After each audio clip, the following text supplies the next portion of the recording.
Today our goal is to use similar objects in 2 or 3 dimensions to compare ratios between side lengths, perimeters, areas, and volumes. Also to determine how changes in one or more dimensions of an object affect area and or volume of the object, and how changes in area or volume affect dimensions. Also to be able to solve real-world problems about similar geometric objects.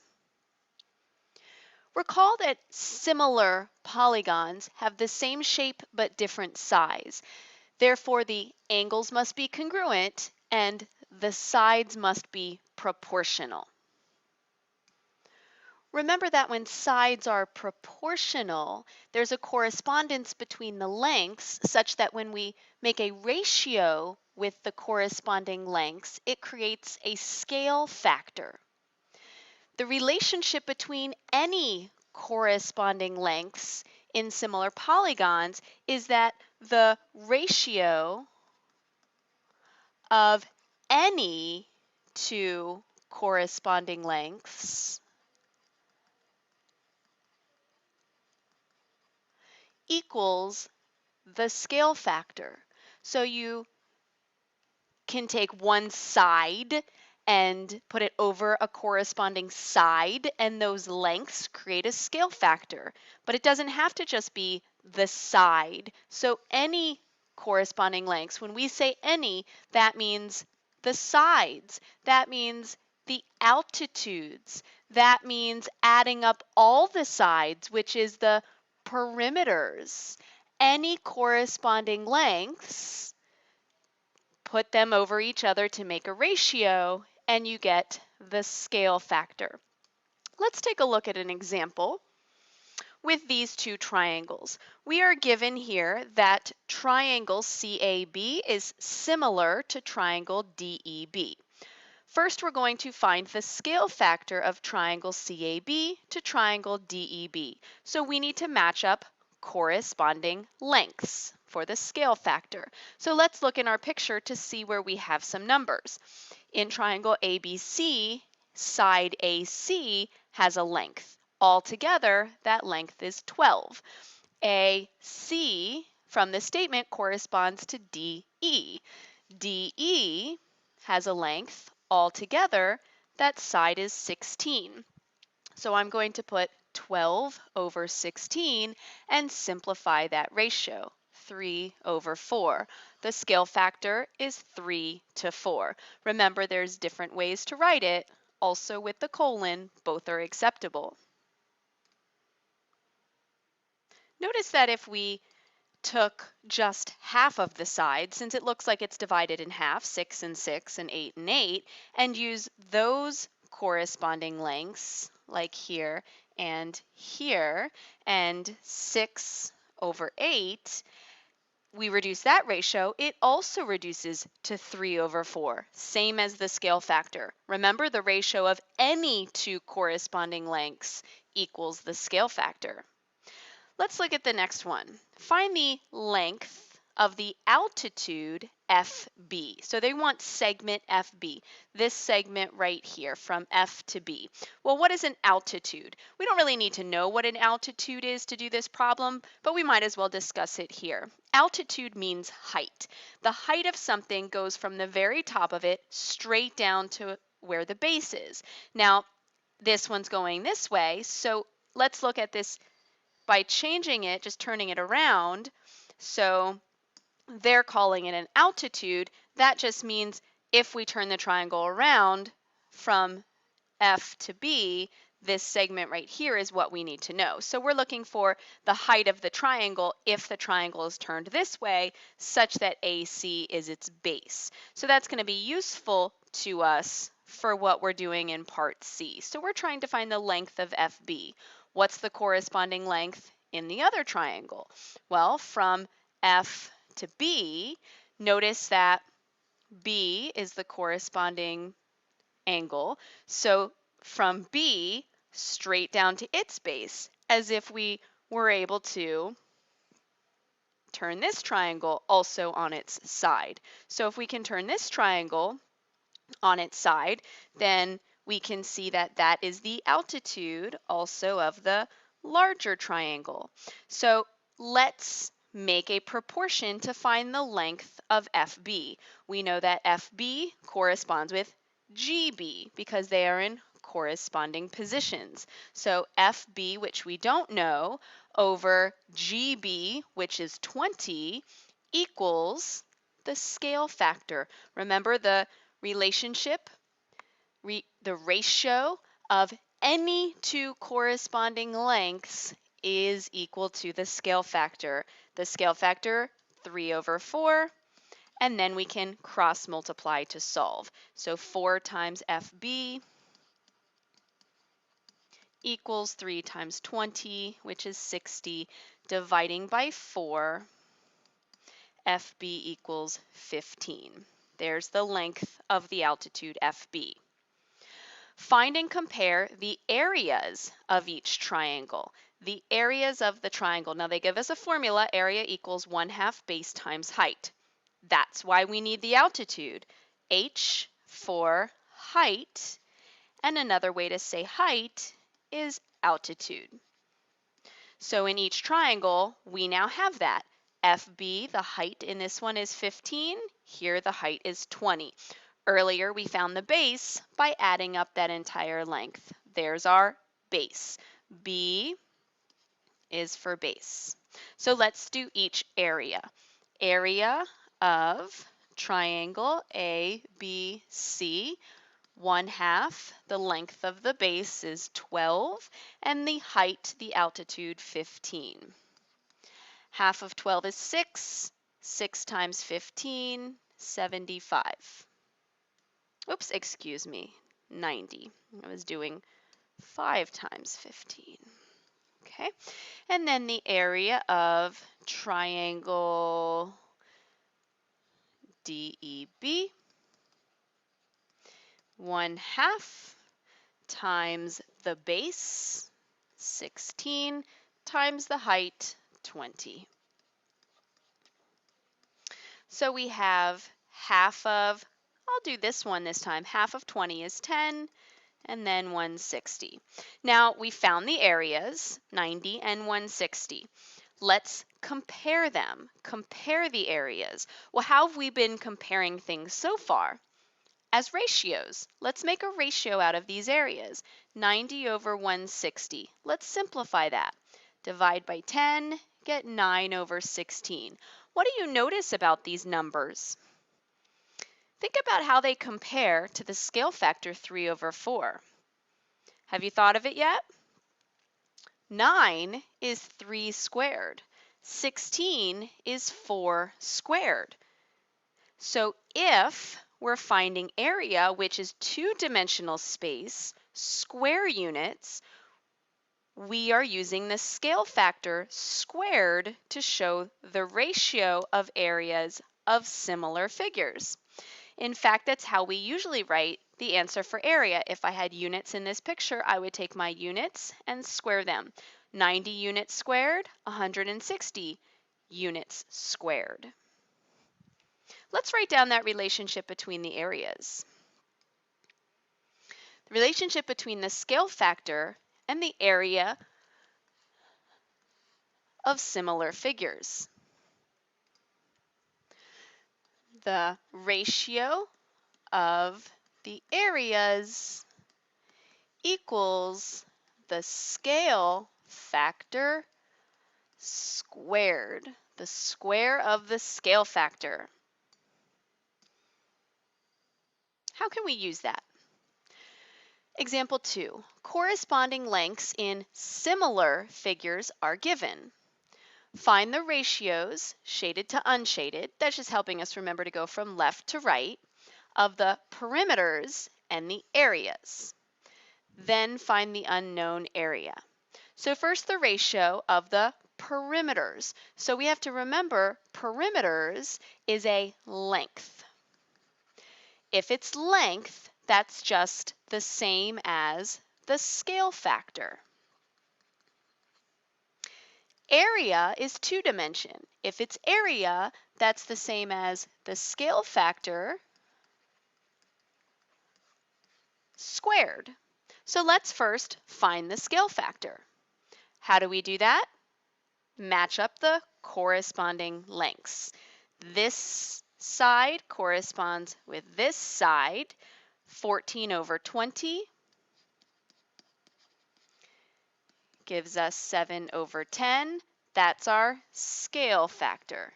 Our scale factor from our corresponding lengths. Scale factor is 7 over 10, therefore the ratio of the perimeters is 7 over 10. If it's any type of length, it's the same ratio as the scale factor. How about the ratio of the areas? Scale factor gets squared. So 7 squared over 10 squared, 49 over 100. There's the ratio of the areas. Now we can use it to find the unknown area. We do that very similarly to how we find a missing length. In this one, the area we don't know. It's unknown. In this one, we know the area, 400 inches squared. So let's make a ratio out of unknown area to known area. Maybe we write A for area over the area that we know and the ratio that it's supposed to be equal to, 49 over 100. How do we solve a proportion? Cross multiply. Let's do it. 100A equals 49 times 400, and solving for A, 196 units are inches squared. So there's the unknown area. Let's look at another. Two similar cylinders have heights 4 inches and 6 inches. Those are the heights. Maybe we draw that in the picture. So the height from top to bottom, or the altitude, 4, and the height from top to bottom, or the altitude, is 6. We should put the units to remember that we have them. What is the ratio of their heights? So that's not bad. We've done that before. 1 over the other, 4 over 6, makes 2 over 3. That's the ratio. What is the scale factor? Same thing. Ratio of the heights is the same as the scale factor. What is the ratio of their surface areas? Well, what's surface area? Does it matter? I see the word area, and that's what's important. Any type of area means I take the scale factor and square it. So our scale factor is 2 over 3, square it. 2 squared, 3 squared, 4 over 9. There's the ratio of the surface areas. 4 over 9, it's a type of area, so we square the scale factor. Next, find the volume of each cylinder. Here's the formula for volume. Let's compute it. The volume of the first cylinder, volume sub 1, V sub 1, pi r squared h. So our first volume, pi, radius squared times height. The radius is this part, the radius from the center of the circular cylinder to the edge. So that's our radius right there, 2 squared. And then the height says 4. So 2 squared is 4, 4 times 4 is 16, and we'll just write 16 pi. These are inches, so inches cubed. Second volume, pi radius squared times height. Radius, well, it's not shown. It should be the part of the cylinder that's from the center to the edge. But what is that? Remember, corresponding lengths have the same ratio as what? The scale factor. And this scale factor is 2 to 3. So if this radius is 2 inches, this radius must be 3 inches. Those are corresponding lengths. So 3 inches and 6 inches. So let's square those. 9 times 6, 54. So 54 pi inches cubed. If we really want to bring out our calculator, we can do that, but there's no need for that computation. Find the volume of each cylinder. Done. What is the ratio of their volumes? Let's make a ratio. 16 pi over 54 pi. Now, the pi's can easily divide out. Let's reduce 16 and 54. 2 goes into 16 8 times. 54 goes into, or 2 goes into 54, 27 times. So what does that look like? Well, remember how we wrote our volume units? Volume is three-dimensional, so inches cubed. That's what we do with our scale factor. 8 is 2 cubed. 27, guess what that is? 3 cubed. 2 cubed and 3 cubed. So there we can write now the ratio of the volumes, the relationship between the scale factor and the volume of similar objects, the ratio of the volumes equals the scale factor cubed. Let's take a look at an example using that idea. Two similar, that's important that we know that, two similar spheres have circumferences in the ratio 2 to 5. Given the volume of the smaller sphere is 48 pi cubic centimeters, or centimeters cubed, what is the volume of the larger sphere?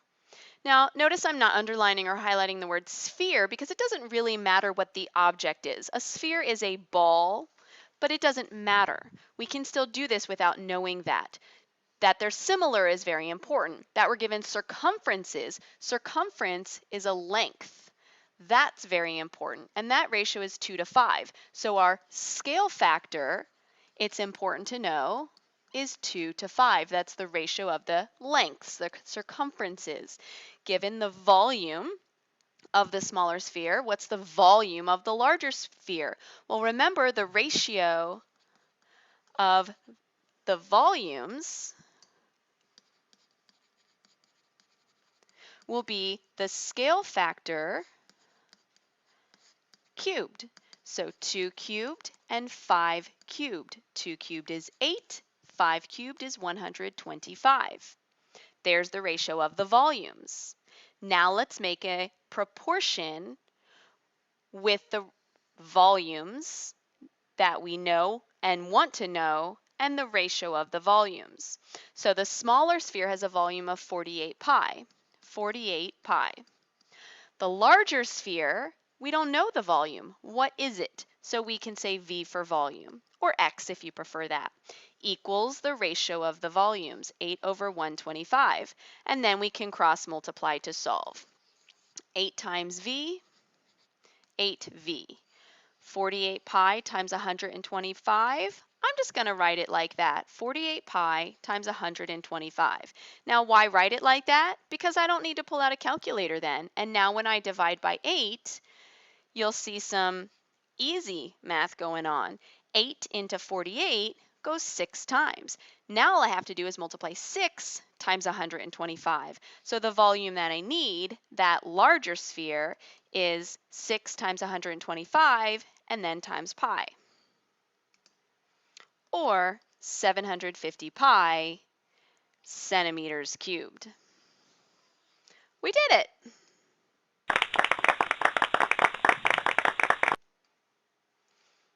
So let's review. If we're comparing ratios for similar figures, now remember that's a really important thing. These are for similar figures. The ratios for similar figures. The corresponding lengths, that's just one dimension. The exponent is 1. The ratio of areas is squared. That's 2 dimensions. 1 dimension, area is 2 dimension, volume is 3 dimension. So the corresponding lengths, that's the same as our scale factor. The ratio of the areas, that's just our scale factor squared. And the volumes is our scale factor cubed. If it says area, we square it. If it says volume, we cube it. And basically, if it says anything else, so let's just call this everything else, meaning not area and not volume, then it's just the scale factor. So area gets squared, volume gets cubed, everything else is the same as the scale factor. So take a look at some examples. 2 to 5 will be the ratio of the corresponding lengths. Going this way, to areas, we have to square those. 2 squared and 5 squared, which makes 4 to 25. That's the ratio of the areas.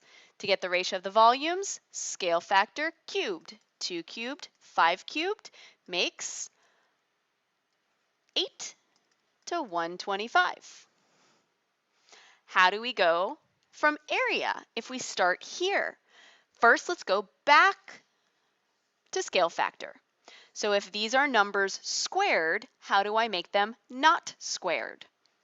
By doing the square root. Square root of 9, square root of 4, that makes 3 to 2. The scale factor is 3 to 2. Now how do I get to volumes? 3 cubed, 2 cubed makes 27 to 8. How do I get from volume? Always go back to the first dimension, scale factor. So if going from squared to not squared is square root, going from cubed to not cubed is cubed root. Cubed root of 8 and cubed root of 125. Pull out your calculator and see how to do that. Here's my calculator. Go to the math button. Find cubed root. It's the fourth choice. So select 4 or scroll down to find it. Then type the number in the cubed root. Cubed root of 8, enter. Let's do it again for cubed root, fourth choice. Scroll down or choose 4, and then 125, enter. 5. So we know the ratio 2 to 5. Now to areas, 2 squared to 5 squared, 4 to 25. Not too bad, right? Let's take one example where we're using the relationship of the ratios. Some information about the volumes and surface areas of two similar prisms is given. Prism A's volume is 54 cubic feet. Prism B's volume is 16 cubic feet, and its surface area is 12 square feet. Find the surface area of Prism A. Well, notice how we're given a volume of the first one and a volume of the second one. Let's use those volumes to get a ratio. 54 over 16. First thing we're going to do is simplify that. 27 over 8. Now we're going to figure out the cubed root, and we're not going to say equals. Cubed root of 27 and the cubed root of 8. Well, we did that earlier. Cubed root of 27 is 3, cubed root of 8 is 2. So the scale factor, which we always want to get to first, is 3 over 2. Now, since they wanted area, the area of the first guy is 12. The area of B, prism B, is 12. The area of prism A, we don't know. So let's go to the area ratio. The areas, take our scale factor, square it. 9 to 4. Now we can make a ratio or a proportion with that ratio. 9 to 4, and then the area of prism B is 12. The area of prism A, we don't know it. So let's call it A. So notice so far that we were putting A on the top, B on the bottom. Prism A, prism B. That was the order where we started. Now let's cross multiply to solve. A times 4, 4a, 9 times 12. I just like to write it like that because now when I divide by 4, 12 divided by 4 makes 3, and 3 times 9 is 27. So without pulling out my calculator, I know the area for prism A is 27 square feet.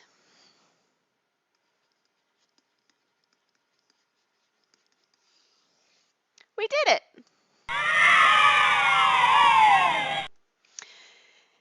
For a summary, take a few minutes to explain the relationship between areas, volume, and everything else of similar figures. See you in class!